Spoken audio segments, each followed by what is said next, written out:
Welcome back to Nasdaq Trade Talks. I'm your host, Jill Malandrino, Global Markets Reporter at Nasdaq. We're coming to you live from Las Vegas at the Global EQ Derivatives Conference. Joining for this segment, we have Cathal Hardiman. He's with Business Development over IMC. We're going to take a look at the VSTOXX versus the VIX and how the market making in European volatility. Great to see you. Thanks for joining us on Trade Talks. Now, let's learn about the market maker role in Europe and how you manage it with the banks. Sure, yeah. So, I work with IMC. As you said, we're a market making firm. And so in Europe there's been a movement, and in the US as well, but market makers are now setting up their own sales desks, which compete with bank sales desks. And so we trade directly with end users, with hedge funds, asset managers, pension funds, but also with banks as well, bank flow desks, private banks, and investment banks. And the market maker offering is much more specialized compared to a bank. So, we only trade listed products. We specialize in listed volatility, whereas, a bank would have a much bigger range of things they would make prices in, but a market maker is much better at what we do. We can price it tighter. We're trading a lot of the total screen volume. So last year for VSTOXX, the biggest options market in Europe, IMC were 24% of the total screen volume. Yeah. So clients are receiving this model well. Yeah, absolutely. Yeah. There are some clients who will only ever go to a bank because they want, trade ideas, research. Right. They want to do clearing with them. But some more sophisticated clients who are big enough and price sensitive enough are willing to go directly to a specialist, to a market maker, to get a better price in especially if they have their own in-house research and strategists you don't necessarily need. Absolutely. To go to the bank. I like talking to guys as, I don't need anyone to tell me trade ideas, we have our own, so then they don't need to pay commissions to a bank. They can they just want the best price. Yeah. So they go directly to the source of liquidity, which is the market maker. Let's talk about VIX and VSTOXX. We have seen a little bit of a move away from VIX. That's been a big topic of conversation at the conference here. Yeah. And looking to VSTOXX, a different measurement of volatility, if you will. Yeah. And so what are some of the similarities with VSTOXX and VIX, and what are some of the differences? So, maybe I need to say it here, because maybe it's not known enough, but the VSTOXX is the European VIX. Mm-hmm. So it's based on, it's done in a similar way, but it's based on volatility of the VSTOXX. Mm-hmm. So a strip of options in the VSTOXX.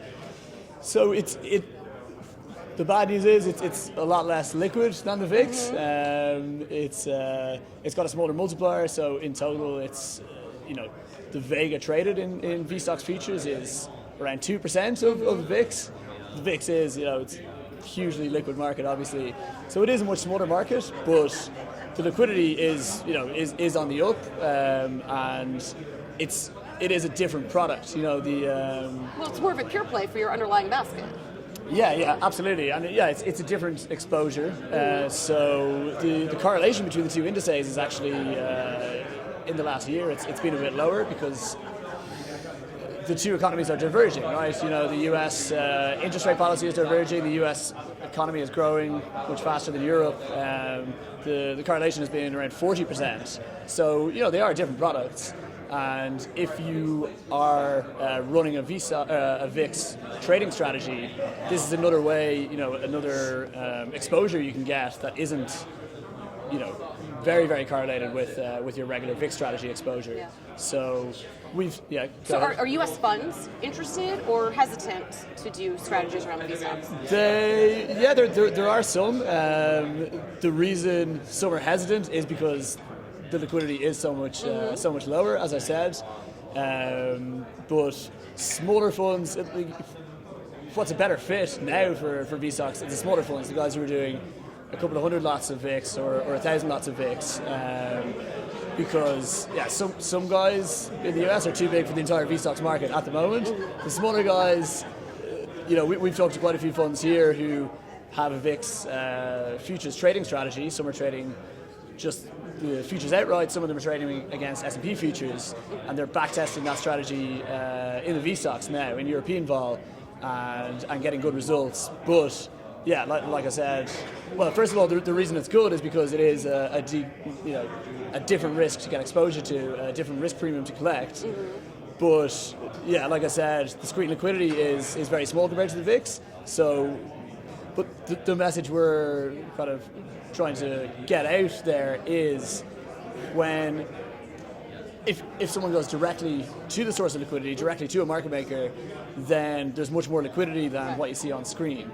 And the reason for that is the screen is anonymous. You know, the liquidity we offer on screen is there, but if someone comes to us directly, we know who we're trading with, we know the full size of the order, we know it could be if it's a systematic guy, we're going to be tighter for him, obviously, because there's less. So if I'm trading a specialized product like the VSTOXX, it would benefit me to go directly to the market maker. Absolutely. For a product like that, because you understand the product, you understand the liquidity, you know exactly what's on the other side.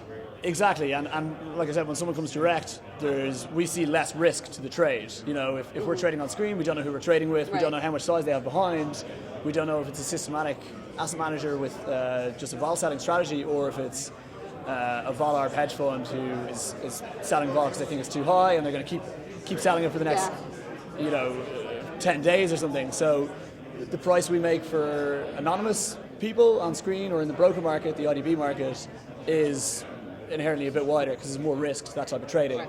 So I guess when you look at the screen and it looks like there's not much volume there is the ability to get much more done if you go direct to a market maker and you know, work directly with them, and so they know who they're trading with, basically.